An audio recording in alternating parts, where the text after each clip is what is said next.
Beliau, Mas? Iya, saya senang sekali hari ini bisa bersilaturahim dengan Bapak Wakil Presiden Kiai Haji Ma'ruf Amin di kediaman beliau, dan beliau juga menerima dengan hangat.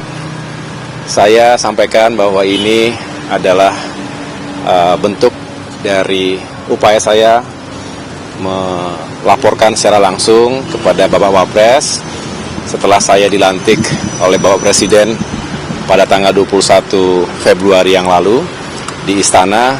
Memang sudah sempat bertemu tetapi hanya sepintas saja karena acaranya kan acara pelantikan.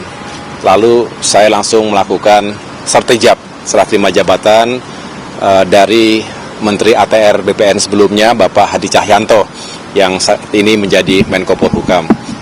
Dan kemudian di hari pertama yang seharusnya saya bisa langsung bekerja di Jakarta, tetapi justru kegiatan langsung terbang untuk mendampingi Bapak Presiden Jokowi meresmikan bendungan Lok di salah satu kabupaten Bolmong namanya, 4 jam dari Manado. Saya sendiri bisa melakukan sejumlah kegiatan, membagikan sertifikat di kota Manado untuk gereja dan juga untuk warga Manado yang ada di sana secara langsung, dan kemudian mengikuti rangkaian kegiatan Bapak Presiden. Oleh karena itu baru bisa kembali kemarin dan sore hari ini juga, karena kebetulan Bapak Wapres besok akan melakukan lawatan ke luar negeri, ke New Zealand, sehingga rasanya tepat hari ini saya bisa sowan silaturahmi secara langsung. Yang jelas beliau tadi juga menyampaikan beberapa pesan, karena saya ingin memohon wejangan sekaligus juga arahan-arahan. Yang jelas terkait dengan urusan pertanahan, agraria dan tata ruang ini, beliau mengingatkan bahwa masih banyak permasalahan yang dihadapi masyarakat kita di berbagai daerah. Beliau bahkan tadi dan saya catat secara langsung beberapa saat yang lalu ada warga yang melaporkan, mengadulah kepada Bapak Wapres tentang tanahnya yang diserobot oleh orang lain, diserobot oleh pengembang, dan akhirnya nasibnya tidak menentu. Kasihan, padahal ini rakyat kecil. Jadi disinilah yang menjadi tantangan terbesar bagi Kementerian ATR, bagaimana kami bisa secara utuh, tentu bukan juga terburu-buru, gegabah, tetapi secara utuh melihat permasalahan sengketa, termasuk juga kasus-kasus yang disebabkan oleh mafia-mafia tanah yang merugikan rakyat. Yang jelas sejak awal saya menyampaikan, sama seperti yang telah dicanangkan oleh Menteri sebelumnya, kita ingin tegas. Jangan sampai ada siapapun yang melawan hukum di negeri kita, termasuk di urusan pertanahan ini. Kalau ada rakyat berhadapan dengan mafia tanah, sudah pasti Kementerian ATR akan berpihak pada rakyat, akan membela rakyat kecil.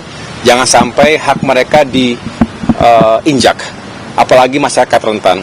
Banyak juga misalnya yang sudah pensiun, ya, itu yang dipermainkan, rakyat kecil dipermainkan, dan kita tidak akan membiarkan itu terjadi.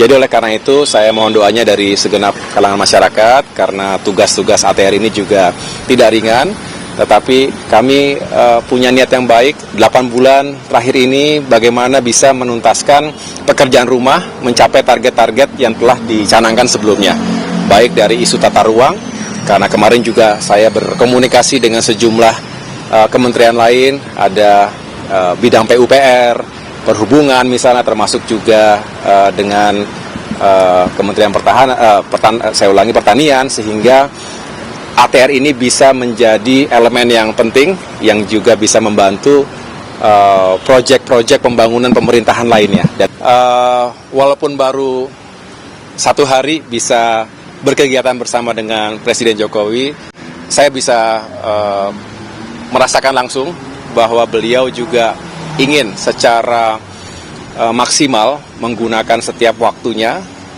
menyentuh langsung masyarakat. Seperti kemarin misalnya sebagai ilustrasi, sehari di Sulawesi Utara itu ada sejumlah kegiatan. Memang membutuhkan energi, waktu, dan juga fokus. Tidak hanya meresmikan bendungan Lolak, Tetapi juga harus diingat, meresmikan itu adalah satu hal.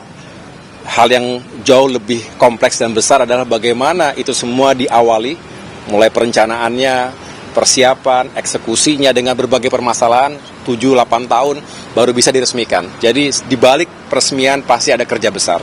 Itu harus kita apresiasi. Yang kedua, meresmikan jalan daerah.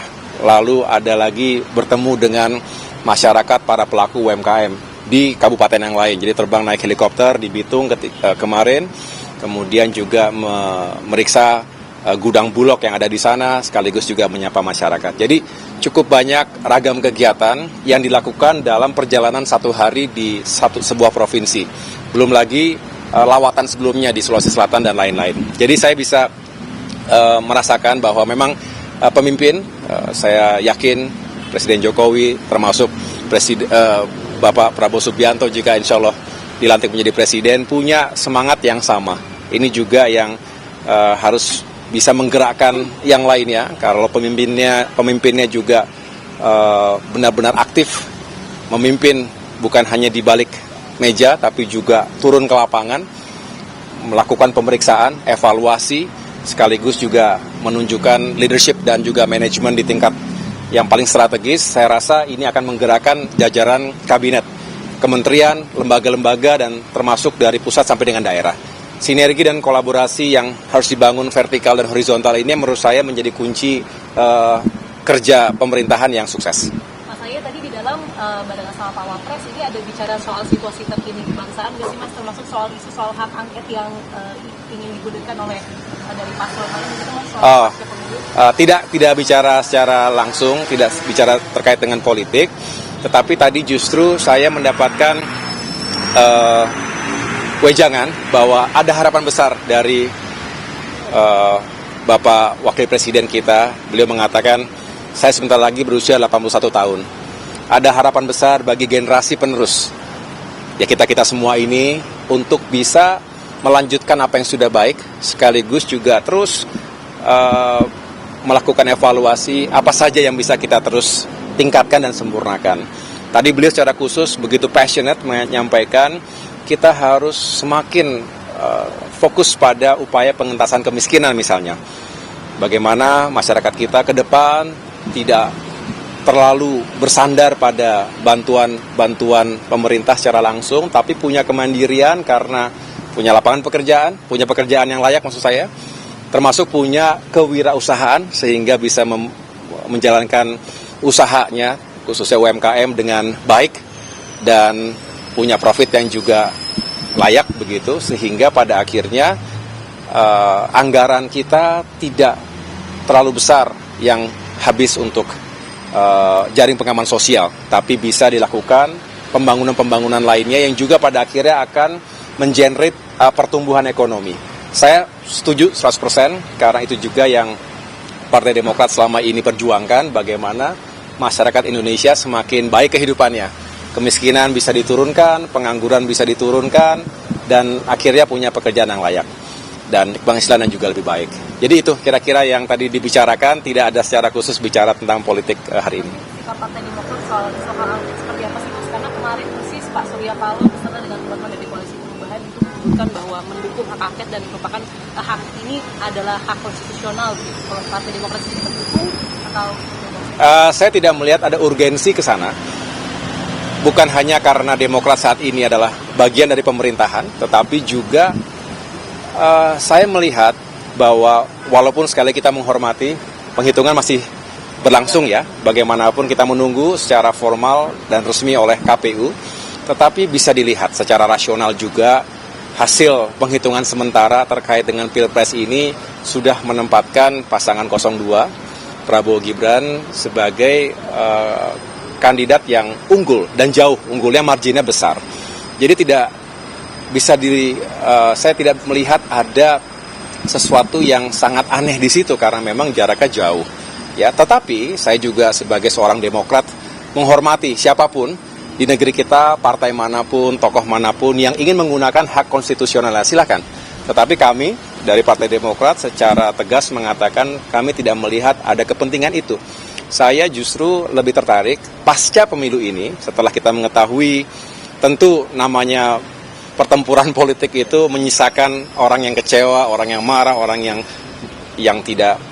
belum bisa mencapai targetnya. Dan saat yang baik untuk kita mulai merajut kembali rekonsiliasi bangsa, dan itu harus kita tunjukkan secara genuine. Mengapa? Karena kita ingin Indonesia tidak terlalu lama terjebak pasca pemilu ini dalam urusan-urusan yang juga tidak produktif bagi pembangunan bangsa. Kita berharap 8 bulan ini menjadi masa yang penting. Transisi kepemimpinan nasional itu harus dikawal dengan baik. Justru Demokrat bersyukur karena bisa terlibat secara langsung dalam masa transisi ini. Karena bagaimanapun ini masa yang paling penting. Saya tahu pasti Pak Presiden Jokowi telah mempersiapkan langkah-langkahnya sebelum nanti menyerahkan tongkat estafet tersebut kepada Bapak Prabowo, insya Allah ya. Dan sebaliknya Bapak Prabowo juga punya niat yang baik untuk menyiapkan dari sekarang apa saja yang harus segera bisa dilakukan. Ingat, janji kampanye itu untuk ditunaikan. Dan ada hal-hal yang bisa segera kita capai. Ada quick wins yang harus kita juga tunjukkan kepada masyarakat. Tapi juga ada yang sifatnya lebih jangka panjang. Ini juga perlu kita jelaskan karena tidak semua bisa terjadi dalam 1 bulan, 2 bulan, bahkan 1 tahun pertama. Tetapi dengan semangat yang kuat, saya rasa transisi ini bisa berjalan dengan baik dan pada akhirnya setelah Pak Jokowi, Pak Prabowo siap untuk melanjutkan itu semuanya. Mas Ahy, terakhir untuk soal kemarin ngomong soal rekonsiliasi, kemarin Pak Surya Paloh dan Mas Anies mengucapkan selamat atas jabatan yang sudah diemban. Ini apakah ada tanggapan? Itu yang pertama. Yang kedua, kemudian ketika bicara soal rekonsiliasi, jika nantinya Pak Prabowo ingin menarik katakanlah teman-teman dari parpol koalisi perubahan, ini sikap Demokrat seperti apa? Apakah akan resistensi atau enggak sebenarnya, Mas? Ya, terima kasih kalau para sahabat ya menyampaikan apresiasi terkait pelantikan saya dan juga masuknya saya ke dalam kabinet. Menurut saya ini sebuah bagian dari itulah realitas demokrasi kita. Kadangkala kita bersama, kadangkala kita berbeda, tetapi tujuan kita sama. Insya Allah tujuan kita sama. Dan bagi saya ketika ada niatan untuk terjadi penggabungan atau perkuatan koalisi, tentunya sebagai Presiden yang terpilih Bapak Prabowo Subianto merupakan pemimpin koalisi Indonesia Maju. Saya menghormati betul apa yang beliau harapkan atau inginkan, tetapi saya juga senang karena Pak Prabowo itu selalu mengajak kita untuk bertukar pikiran, tidak yang langsung mengambil sesuatu yang strategis atau fait accompli. Tidak demikian, beliau selalu justru menyampaikan terus bagaimana pendapatnya.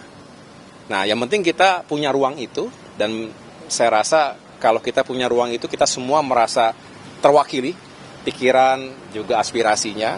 Yang selebihnya kita kembalikan kepada pemimpin kita, kepada Pak Prabowo. Dan itu yang seharusnya menjadi etika dalam membangun koalisi. Ada pemimpinnya, dan tentunya kalau dirasa ada keperluan untuk membangun atau memperkuat koalisi, ya sekali lagi kita serahkan kepada Pak Prabowo. Semalam Prabowo Subianto bertemu dengan Pak SBY di Cikeas. Nah, itu ada bicara soal itu, Mas Ahy. Nah, terus terang saya sendiri belum mendapatkan ceritanya. Jadi saya setelah ini ingin mendengar juga. Tetapi yang jelas ini kan selalu menjadi perbincangan apa pembicaraan antara Pak Prabowo dengan Pak SBY, termasuk yang di Pacitan ketika itu. Jadi yang kami syukuri adalah hubungan Pak Prabowo dengan Pak SBY ini seperti sahabat dan yang saling membutuhkan dalam arti ingin sahabatnya sukses. Jadi Pak Prabowo juga dengan niat yang baik ingin mendengarkan masukan-masukan dari Pak SBY. Pak SBY juga dengan niat yang baik ingin memberikan masukan termasuk pengalaman yang mungkin saja bermanfaat. Tetapi hubungan saling menghormati ini menurut saya sesuatu yang sangat baik. Ini harus menjadi model dalam hubungan antara tokoh bangsa.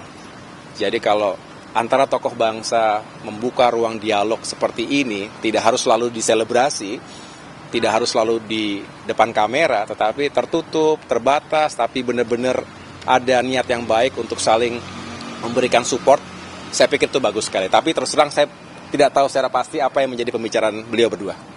Cukup ya? Terima kasih ya. Terima kasih. Terima kasih ya. Thank you. Yo, mari.